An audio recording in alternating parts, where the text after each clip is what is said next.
Everyone, this is Latasha Blanton from the Real South Africa Travel and Tourism. And you're going to have the opportunity to travel with Phil Scott to sunny South Africa. You guys are going to have the opportunity to come to Johannesburg, and you guys are going to be coming to Durban. And we're going to set it up perfectly. It's going to be like a luxury experience for you guys. At the same time, you're going to be getting some culture.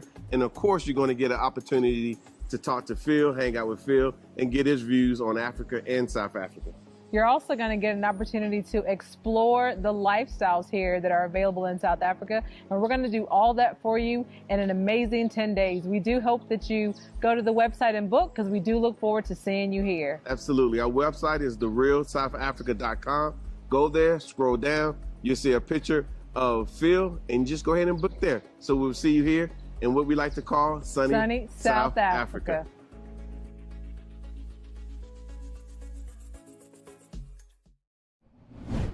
As you guys also know, the residents of New York City is also going through it in regards to the migrant situation, where they being Eric Adams and them, they are taking care of the migrants while negating that of the residents. I want y'all to watch this video of a man by the name of Curtis Sliwa, who is the leader of the Guardian Angels there in New York, and he's going to tell y'all a little story. Check it out.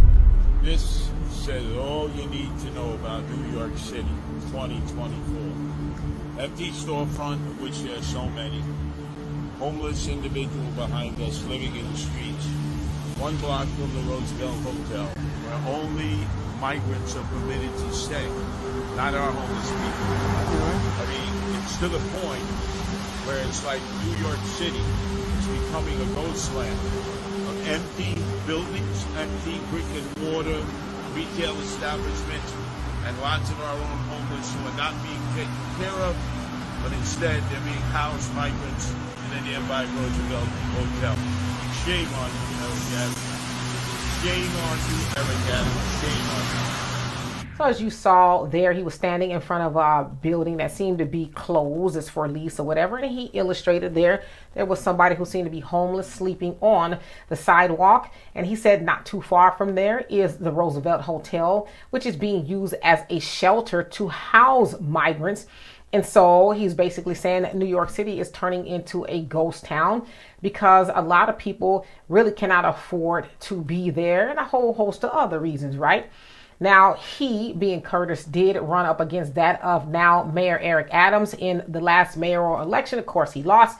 Curtis is a Republican, and he's kind of been like boots on the ground in New York City for a very long time, speaking of issues that really are more on the conservative side.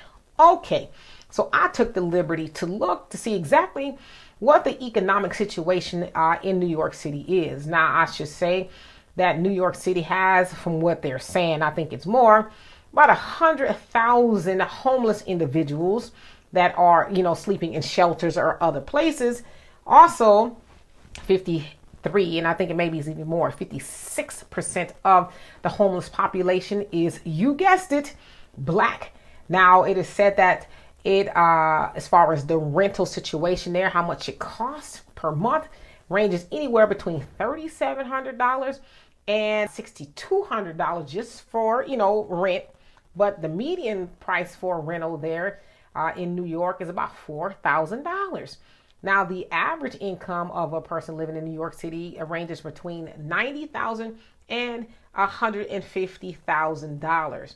So if the median price of a rental there is $4,000, you're looking at $48,000 for rent, which, could be almost half of your income, if not more than half your income if it's $90,000. So I think y'all get where I'm going there. So yeah, it would be very hard to afford rent there, but it's even harder to know that you can barely afford rent in New York City, but migrants are going over there and they're, being put up in nice zhuzhy situations like the Roosevelt Hotel, and they're getting all their needs taken care of.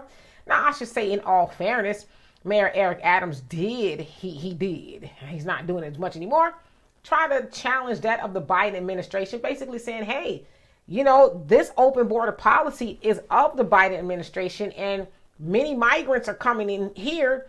We can't afford to take care of them. Well, Sounds like he's not really, raising the issue as much anymore, because I think the Biden administration probably got next to him and said, hey, you getting off talking points, and what you're not going to do is challenge us in front of all these people. You're going to do what we say do. So you don't really hear him say much about it, although he's trying to come out with all these plans and stuff. But nevertheless, the migrants are still, ruling the school there in New York City. And so I agree with Curtis that something needs to be done.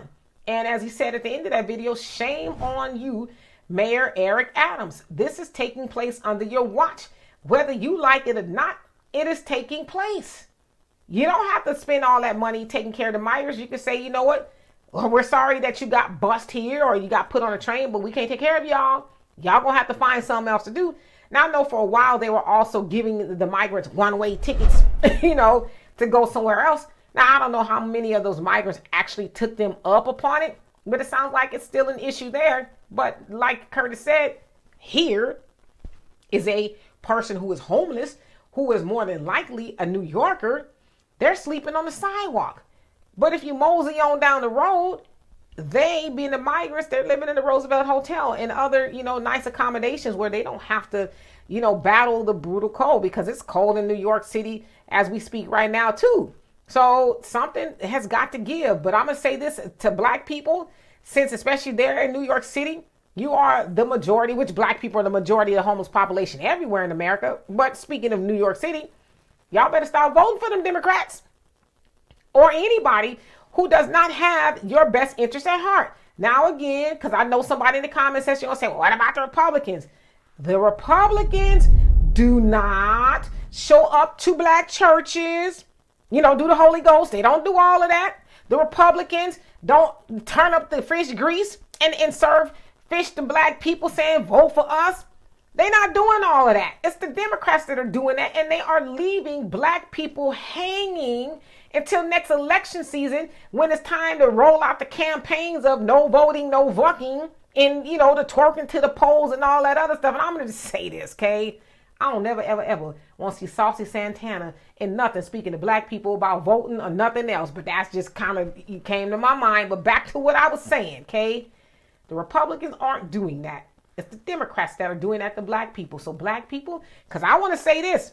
We know that the ones in Chicago, the ones that voted for Brandon Johnson, they believe now, to the point to where they're saying we flipping this place red. The Democrats are done.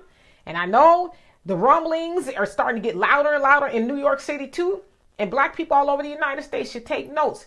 Because as Brother Phil always talks about, if you think Los Angeles is bad, with the policies that they have in regards to migrants going over there and what has happened between the Hispanic community and black people, it's going to be like that all over the place. And don't you ever forget, Joe Biden said when he was the president-elect, before he got in the White House, when he was talking to those so-called, black leaders, y'all going to have to learn how to get along with them being the Hispanics. Basically, they're going to outnumber you, and y'all just need to figure it out. So we're seeing that unfold right before our very eyes. Right? So anyway, in the meantime, if y'all could please subscribe to this channel and subscribe to mine, the Demetra Kaye Show here on YouTube, I would appreciate it.